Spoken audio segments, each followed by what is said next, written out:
Hey, welcome back. My name is Bulat. I'm the CEO of Nala Records Music Marketing Agency. And in this video, I'm going to show you the nuts and bolts of how we run a Spotify conversion campaign through Meta. Things you need before you run a campaign is a Meta business account. You need to have a Meta Ads Manager, a Meta Pixel set up. You need your own website and a subdomain set up. So something like music.yourwebsite.com. You need to have a ToneDen, Hyped, or Feature FM account set up, which is just the services that create landing pages. Most of them have a free tier, which is more than enough for now. You need to have your music released and available on Spotify now. And finally, you need to have access to your Spotify for Artists so that you can monitor the statistics, the growth, the followers, and all that good stuff. I'm not going to go into how to set all of that up in this video. I'm trying to keep it short and to the point. Let's dive into Meta Ads Manager and create a brand new campaign from scratch. Let's go. The first page that comes up, we want to select leads.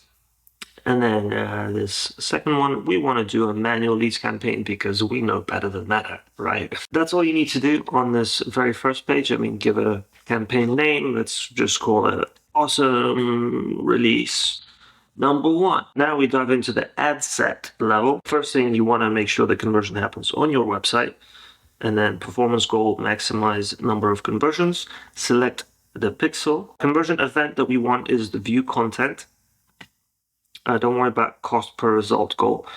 You won't need to worry about that. Set your daily budget per ad set. The minimum I would recommend is $5 per day, which is a good thing to just try it out. It doesn't cost too much. And then you can change it later on. Audience control. So we come to here. This is a relatively new thing for Meta. We want to switch to original audience options because we know better than Meta. Thank you, Mark Zuckerberg. Location.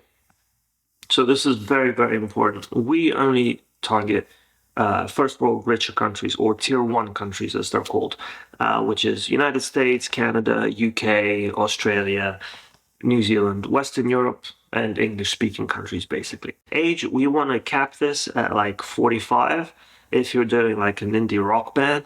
If you're, cool and hip and young and stuff, and you're doing like hip hop or EDM, then you definitely want to go lower. You don't want to go above 45. Targeting. So the first thing you want to target is Spotify. It must also match, let's say, alternative rock. You can also target similar artists to you. So let's say, my music personally, I know that a lot of Muse fans like my music, so you can select Muse and then you can click suggestions. And then Facebook will suggest some other bands, like Radiohead, maybe Nirvana, Linkin Park. Go through it, create some audiences, test them.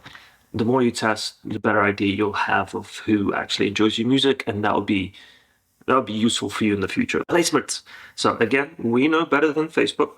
So we're gonna go and click edit here on Advantage plus placements. We don't want that. We want manual placements, and we want to turn everything off except Instagram feed, profile feed.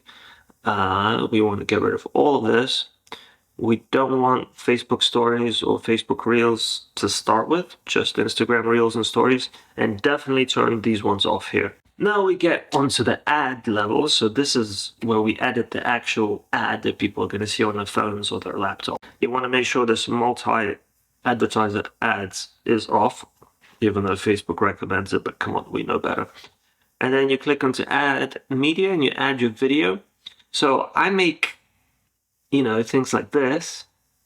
Thank you to Tom Dupree III, his YouTube channel. So this is just a basic album artwork or a single release artwork thing that shows up on somebody's story. If you have some cool live performances or if you have some cool visual stuff you might want to add, just run it, test it, see how it performs, and then you can choose what's performing the best and stick with that. Primary text, I don't tend to worry too much about. I just put on like name of the artist and name of the song. You don't want to go like a new single out now. Don't write that. That's the worst thing you could do. Call to action, you want to select listen now. Destination.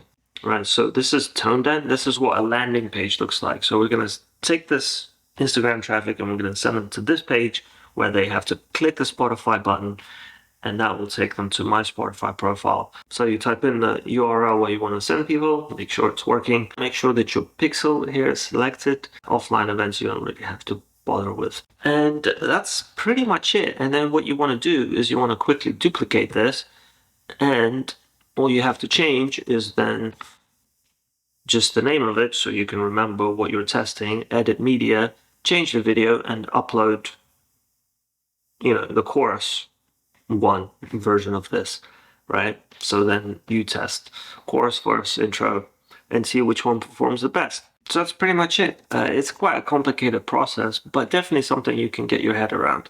If you've run ads before and you're having some issues, feel free to drop a comment, or you can go to our website and schedule a free consultation. I'll take a look and see what changes we could possibly make to make your ads run better.